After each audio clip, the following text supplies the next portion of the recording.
Hello students, good morning. आज हम रुचिरा भाग 3 कक्षा 8 संस्कृत की प्रथम पाठ सुभाषितानी का भावार्थ समझ रहे हैं।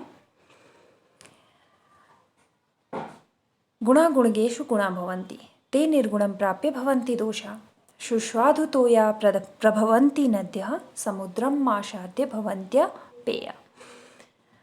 इस सुभाषितानी में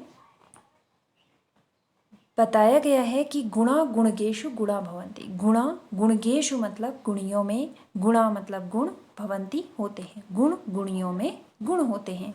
ते निर्गुणम प्राप्य भवन्ति दोषा, ते मतलब वे, निर्गुणम प्राप्य मतलब निर्गुणियों को प्राप्त करके भवन्ति दोषा मीन्स दोष हो जाते हैं। सुस्वादुतोया प्रभवन्ति नद्यः समुद्रम आसाद्य भवन्त्यपेया। सुस्वादुतोया, सुस्वादुतोया मतलब सु अच्छा, स्वादु मीन्स स्वादिष्ट, तोया मतलब जल, प्रभवंती मीन्स लेकर बहती हैं, नदियाँ नदियाँ नदियाँ स्वादिष्ट जल लेकर बहती हैं। समुद्रम आसाद्य भवन्त्यपेया, समुद्रम आसाद्य मतलब समुद्र में पहुंचकर, भवन्त्यपेया मतलब हो, भवंती मतलब हो जाती हैं, अपेया मतलब न पीने योग्य हो जाती हैं। तो पूरी सुभाषितानी का अर्थ हो गया, गुण गुणियों में गुण होते हैं, जबकि जब वे निर्गुणी लोगों को प्राप्त होते हैं तो वही गुण दोष हो जाते हैं। जिस प्रकार से नदियाँ स्वादिष्ट जल लेकर बहती हैं, लेकिन समुद्र में पहुँच जाने पर वह भी अपेय हो जाती हैं। तो इस सुभाषितानी का भाव यह है कि सत्संगति में ही गुण विकसित होते हैं, किंतु कुसंगति में वही गुण दोष बन जाते हैं। अगली सुभाषितानी है, साहित्य संगीत कला विहीनः साक्षात् पशुपुच्छ विषाणहीनः तृणं न खादन् न पि जीवमानः तद्भागधेयं परम पशूनां। साहित्य संगीत कला विहीनः, साहित्य संगीत और कला से विहीन, साक्षात पशु पुच्छ विषाणहीनः, साक्षात पशु है, पुच्छ और पुच्छ मतलब पूंछ, विषाण मतलब सींग से, विहीन मतलब हीन, यानी कि साहित्य संगीत और कला से विहीन मनुष्य पूंछ और सींग से रहित साक्षात पशु के समान है। तृणम न खादन न पि जीवमानः तद्भागधेयं परम पशूनः। तृणम न खादन न पि, तृण मतलब घास, न खादन न पि न खाते हुए भी जीवमानः मीन्स जिंदा रहता है, तद्भागधेयं परम पशूनां, तत् मतलब यह, भागधेयं परम पशूनां यह पशुओं का परम सौभाग्य है। इसमें इस सुभाषितानी में का भाव यह है कि साहित्य संगीत और कला में अभिरुचि होने से ही मनुष्य मनुष्य बनता है, अन्यथा वह पशुओं के समान ही जीवन व्यतीत करता है।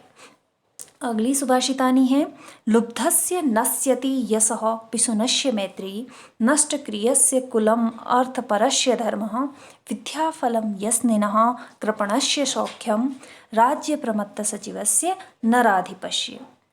लुब्धस्य नश्यति यशः, लुब्धस्य मतलब लोभी व्यक्ति का, नश्यति मतलब नष्ट हो जाता है, यशः मीन्स यश, लोभी व्यक्ति का यश नष्ट हो जाता है।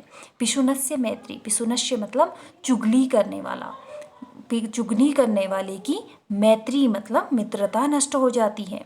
नष्टक्रियस्य कुलम अर्थपरस्य धर्मः, नष्टक्रियस्य यानी कि जो अकर्मण्य है, जो कार्य नहीं करता है, कुलम अर्थपरस्य यानी कि अपने कुल के द्वारा अर्जित धन की जो परवाह नहीं करता है, और जो अकर्मण्य व्यक्ति है उसका धर्म नष्ट हो जाता है।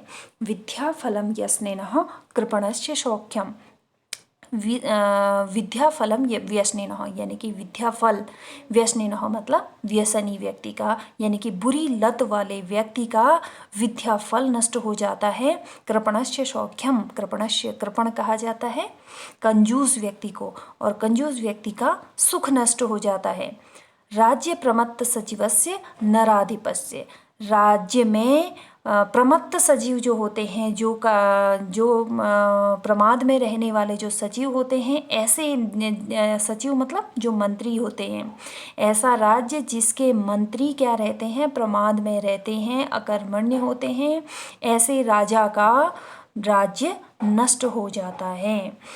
सुभाषितानी का भाव यह है कि अगर आप लोभ करते हैं तो आपका यश समाप्त हो जाएगा, अगर आप चुगली करते हैं तो आपकी मित्रता नहीं रह पाएगी, और अगर आप अपने कुल के धन को महत्व न देकर आप अकर्मण्य बने रहते हैं तो आपका धर्म नष्ट हो जाएगा, और अगर आप व्यसन या बुरी लतों में फंसे हुए हैं तो आप विद्या से कोई फल प्राप्त नहीं कर सकते हो, जबकि अगर आप कंजूसी कर रहे हैं तो आप सुख को प्राप्त नहीं कर सकते हो।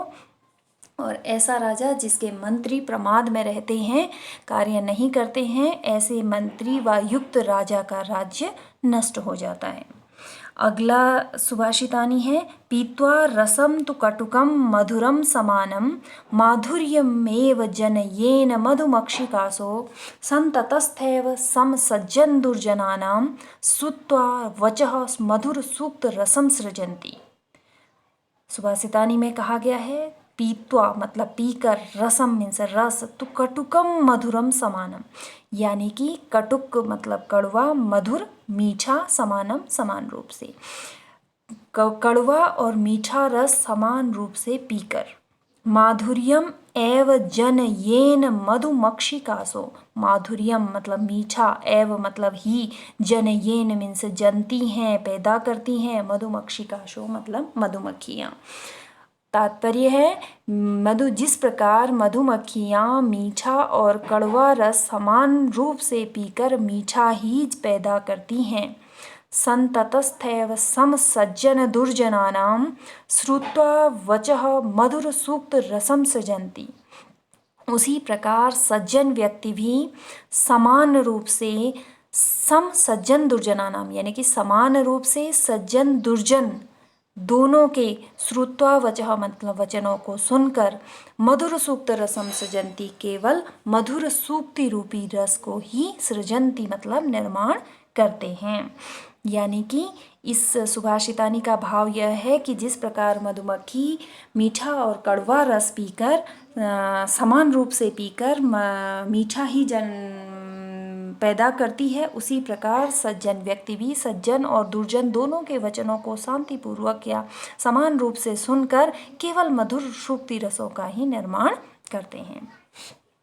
अगली सुभाषितानी है, विहाय पौरुषम यो हि दैवमेव अवलंबते प्रसाद सिंहवत तस्य मूर्धनि तिष्ठन्ति वायसा।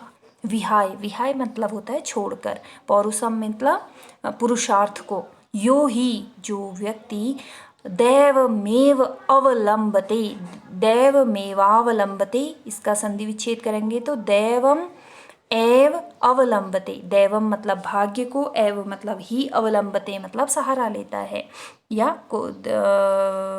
भाग्य का सहारा लेता है। विहाय पौरुषम मतलब पुरुषार्थ को छोड़कर जो व्यक्ति भाग्य के ही भरोसे बैठे रहता है, प्रसाद सिंहवत तस्य मूर्धनि तिष्ठन्ति वायसा। प्रसाद सिंहवत, प्रासाद कहा जाता है महल को, महल के शेर के समान, यानी कि महल में बनाई गई शेर की मूर्ति के समान, तस्य मूर्धनि मीन्स होता है उसके सिर पर, तिष्ठन्ति मतलब बैठते हैं, वायसा मतलब कौवे।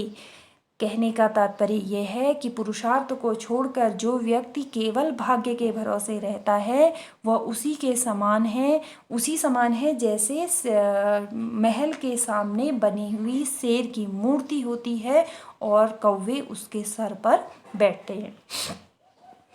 अगली सुभाषितानी है, पुष्प पत्र फलश्च छाया मूल वल्कल दारुभिः धन्या महिरुहा येषां विमुखम यान्ति नार्थिना। पुष्प, पत्र, फल, छाया, मूल का मतलब होता है जड़, वल्कल मतलब पेड़ की खाल, दारुभी मतलब लकड़ियाँ, धन्या महिरुहा यानी कि वे महिरुहा मतलब वे पे वृक्ष, महिरुहा का अर्थ होता है वृक्ष, जो वृक्ष हैं वो धन्य हैं क्योंकि वो उनके पास में है पुष्प, पत्र, फल, छाया, जड़ और खाल और लकड़ियां हैं। ये शाम विमुखम यान्ति नार्थिना, ये शाम मतलब जिनसे, विमुख मतलब निराश होकर, यान्ति मीन्स यान्ति न यानी कि जाते हैं नहीं, आर्थिना मतलब मांगने वाले, जिनसे मांगने वाले विमुख होकर नहीं जाते हैं। यानी कि पेड़ के अंदर क्या होती है, परोपकार की भावना होती है।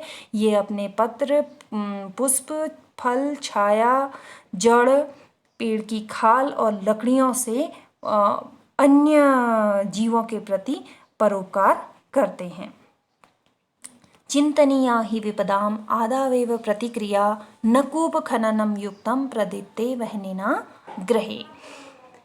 सुभाषितानी में कहा गया है चिंतनीया ही विपदा, विपदा आने पर ही चिंतनीया मीन्स चिंतन करना या उसके बारे में उसका समाधान ढूंढना, आदावेव प्रतिक्रिया ये सही प्रतिक्रिया नहीं है। न कूप खननम युक्तम प्रदीप्ते वहनिना ग्रहे, क्योंकि घर जल जाने पर कुआं खोदना उपयुक्त नहीं है, ठीक नहीं है। यानी कि किसी भी परिस्थिति के लिए हमें शुरुआत से ही प्रयास करना चाहिए। कोई भी परिस्थिति आने पर, जिस प्रकार घर के जल जाने पर ही कुआं खोदना उचित नहीं है। आज आपका दिन शुभ हो।